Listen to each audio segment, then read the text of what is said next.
تاریخ سے سیکھنے کے لیے انا اور نفرت کو ختم کرنا پڑتا ہے، علم حاصل کرنا پڑتا ہے، دلیل کو ماننا پڑتا ہے، ورنہ تاریخ سمجھ نہیں آتی۔ افغان وہ قوم ہے جس نے 3 سپر پاورز برطانیہ، سوویت یونین، امریکہ کو پچھلے 200 سال میں باری باری شکست دی ہے۔ برطانیہ نے پورے ہندوستان پر قبضہ کر لیا، لیکن ڈیورنڈ جو لائن ہے اس پر برطانیہ کو بریکیں لگ گئیں، بلکہ بہت پرابلم ہونے لگ گئی، اور انہوں نے جو ڈیورنڈ لائن ہے اس کو کراس نہیں کیا۔ لیکن آپ سوچیں کہ یہ کیوں ایسے ہوا۔ سوویت یونین کو اس کے عروج میں افغانستان نے اتنا نقصان پہنچایا کہ سوویت یونین ٹوٹ گیا۔ ہمارے کچھ نابلد اور جاہل کہتے ہیں کہ افغانستان نے سوویت یونین کو نہیں ہرایا بلکہ پاکستان نے ہرایا۔ اس کی مثال ایسے ہے کہ آپ ایک پہلوان کی ٹریننگ کریں، اسے اسپانسر کریں، اور جب پہلوان رنگ میں جا کر مخالف پہلوان کو دھوپی پٹکا ڈال کر گرا دے تو ہم ناچنا شروع ہو جائیں کہ ہم جیت گئے۔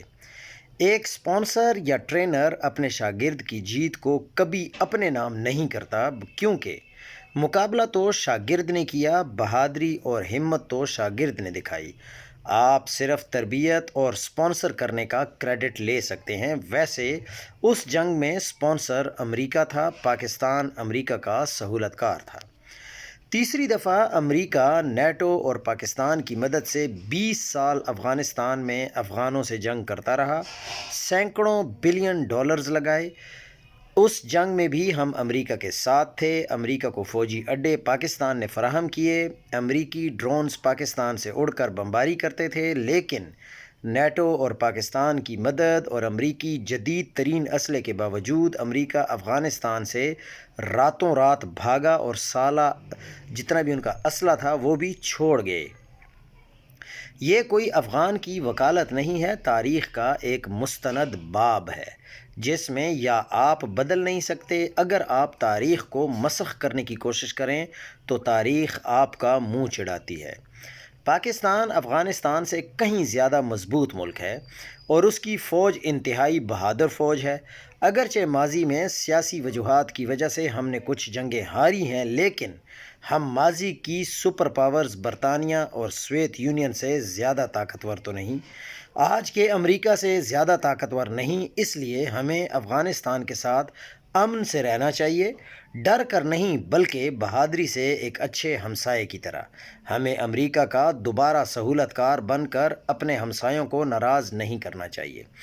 رہ گئی بات افغانستان سے دہشت گردی کی بات، تو اس کا آسان حل ہے کہ ہم اپنی سرحدوں کو محفوظ بنائیں، یہ تو ہماری ذمہ داری ہے، اس پر کسی کو کیا الزام دینا۔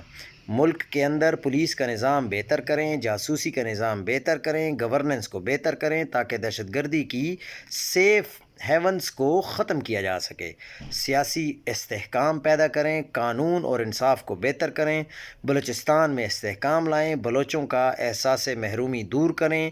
ان اقدامات سے 90% دہشت گردی ختم ہو جائے گی۔ ہم نے عمران خان کے دور میں دہشت گردی کو ختم ہوتے دیکھا ہے۔ کہنے کا مطلب یہ ہے کہ ہمارے ملک میں دہشت گردی ہماری اپنی کمزوریوں اور خامیوں کی وجہ سے ہے۔ پہلے اپنا گھر سیدھا کر لیں، پھر افغانستان پر توجہ یا الزام دے سکتے ہیں۔